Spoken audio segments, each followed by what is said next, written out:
there, my name is Dewey Jones. I'm a Colorado off-roader, now reluctant full-time overlander, and today we are doing a trail guide on Rabbit Ears Peak, which was behind me. You can see it right there. However, this one's going to be a little bit interesting because I am doing it solo, which I do not like to do and I do not recommend. But I'm also doing it with this off-road camper. We're going to see how it handles. We're going to see how it does. It's a moderate trail, so it should be okay, but we're going to see how it goes. And I'm a bit nervous because I am living in that thing right now, so let's not wreck it, but let's get onto the trail. So here we go. Thanks for joining us on a trail guide where we aim to show you the real trail from start to finish so you can figure out if it's a trail you'd like to do. Now, we took the road that would lead us to Dumont Lake Campground. However, now we are going to make a left at this big rock to the first of two parking lots. These parking lots lead us to the trails and dispersed camping. On this channel, we aim to make trail guides that show off beautiful scenery as well as unique off-road action geared towards all kinds of off-roaders. Now in 2021, we will start adding more camping info to the guides, and we will also film some overland type of adventures. However, this video will also address hiking info as the Jeep Trail is also the hiking path. If you are watching this as a hiker, let me know if this was helpful, and I'll consider adding more hiking info to future guides.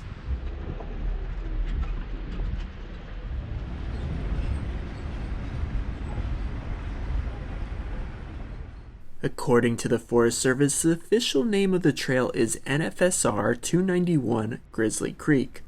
The Forest Service calls the trail an old Jeep road, so that made me curious to the road's history, but I couldn't find any info. However, I did learn that it is possible to encounter grazing sheep with horseback riding sheep herders on this trail. Now, Fun Treks Books covers the trail in their Northern Colorado book, and they call it Rabbit Ears Peak Trail.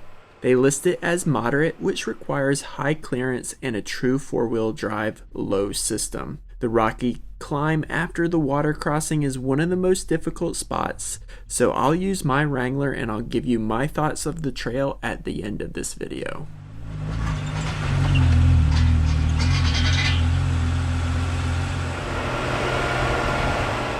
Although the trail only goes to 10,654 feet, it is still a very popular trail near Steamboat Springs, Colorado. The total length of the hike is about 5.5 miles with an elevation gain of 975 feet. According to the Forest Service, it is classified as an easy hike, but other hiking sites have everything from easy to strenuous. Hopefully this video will clarify that for you, but I'm guessing the strenuous ratings include a scramble to the very top. Looks like it should take hikers about 2.5 to 4 hours to go out and back, however everyone is different. Also, due to the possibility of running into livestock, the Forest Service says to keep pets on a leash.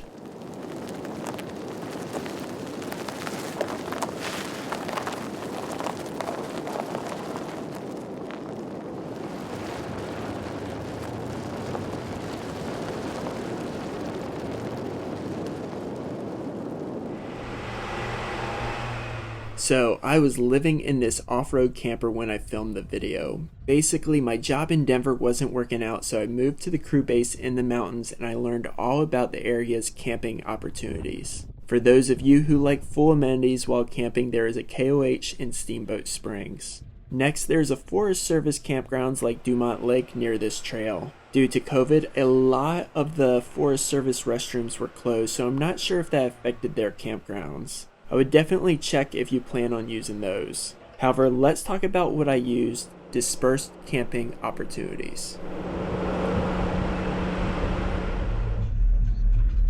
I used dispersed camping on Rabbit Ears for weeks before I discovered spots closer to my work. Here's what I learned. First off, there's so many options in the area, and although they can get filled up, especially in hunting season, I was able to find a spot every night. I arrived in September and the weather was fantastic during the day, but if you're not used to the cold, you may get chilly at night. Also, although I could not camp on this trail or the green one next to it because it was just too far from my work, there is some really great spots on these trails. Now, wildlife. I did not encounter any dangerous wildlife myself, however, I did hear about moose, bear, and mountain lion encounters. Please be aware and take proper precautions. And finally, the stars are spectacular in the area, so be sure to look up at night and have a great time camping on rabbit ears. For those of you new to the channel, my Jeep is a stock 9-year-old Rubicon. It has been abused off-road its entire life, and I feel it's a good vehicle for trail guides, as most people know how their off-roader compares to a stock one. I usually do not use my lockers, and I wheel aired up to handicap the Jeep even further. I have also been in a Wrangler my entire life, both Rubicons and non-Rubicons, so I think I'm a pretty good judge of what they can handle. Still, most of these videos have other kinds of vehicles to give us more info on a trail. However, I've gotten pretty good at judging what a Trailhawk can and can't do. I'll do my best to give you accurate information on this trail.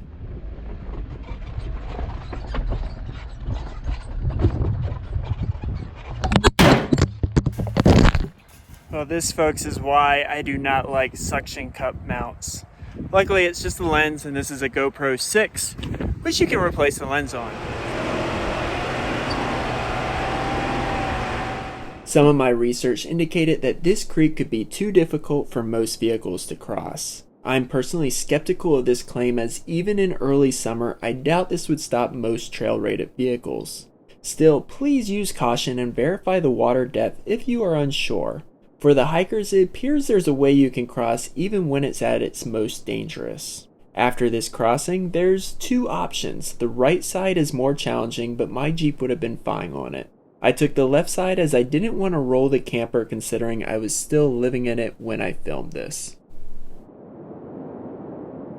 I told you guys in a community post that I was going to crank out these videos while I was furloughed. That's still the plan, but I went home to visit family and I don't have cell or internet reception here. So I might have to crank out the videos when I return in a week or so to Denver. Also, until I'm back, I might not be able to get back to you promptly, but I look forward to interacting once I have service again. I just want to thank you guys all for watching these videos, commenting, liking, and sharing them. You guys are awesome, and we really do appreciate you here at the Colorado Mall Crawler channel.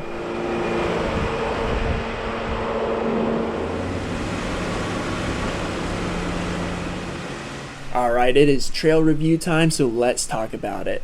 Now, any stock Wrangler or any trail rated stock Jeep should have no problems on the trail with a decent driver. Now, if you have a vehicle from another manufacturer but the off-road version, you should also have no problems on the trail. Now, I would definitely have decent ground clearance, and a real four-wheel drive system will help you conquer the trail. However, the nice thing about the trail is if you get to a spot you're not comfortable with, you can park off to the side and finish it on foot. However, please be sure not to block the entire trail or block the trail at all if you choose to not drive the entire way. Now, for hikers, I would think it's not too bad, but let me know how it was for you. And finally, I've just included my subjective numerical ratings for your viewing. These are mostly in comparison to other trails we've done. Alright guys, this is the turnaround area. Apparently we only got 0.2 more to go. I would disconnect the Jeep and just take it up there, but I'm gonna do a hike because I don't want to undo all this trailer stuff. But we'll check it out. We'll see how bad it is. It's only 0.2 miles, and we'll finish this trail guide. Since I had never done this trail before, I wasn't sure if I had space to turn around, so I took off on foot for the last 0.2 of a mile. I chose to do this based on Funtruck's recommendations that there isn't much space to either park or turn around up there. So let's see if they're right. It's definitely pretty steep and it was extremely windy, so that's why I'm narrating it instead of rolling my rambling commentary from when I filmed this.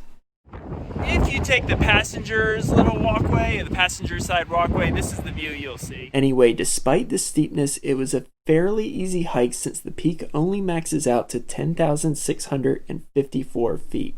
but these views are definitely worth the effort. The area, like most of Colorado, is dealing with wildfires, and as you can see, that made our usually crystal clear skies a bit hazy. Still, I thought the views were great up here, and I hope you enjoy them. I definitely would not be afraid of heights if you come up here. It's pretty cool though. This is the view you have when you come on down. Alright, so when it comes to the camper, the bed slides out. I pushed it back before I left, and that comes out, so it's not as tight in there as I thought, but still not too bad. Thank you guys so much for watching this trail guide to the end of Rabbit Ears Peak. Now, it was a great trail. I would love to bring the Cherokees, the Renegades, all back on this because they could easily do this and we could film a really cool trail guide. Now, I would probably not take the trailer when I do that because I do have to go a little bit slower with the trailer. But man, check out those videos because that thing, I am loving it. I don't know if the videos are any good, but I am hoping to make some really cool videos with that trailer in the future because that thing is fun. Anyway, thanks for watching. If you want to see more trail guides, click up here. If you want to see about the camper, check out here. Now, if you're not a subscriber, we'd love to have you. Check over here. And thank you guys so much for watching. Bye.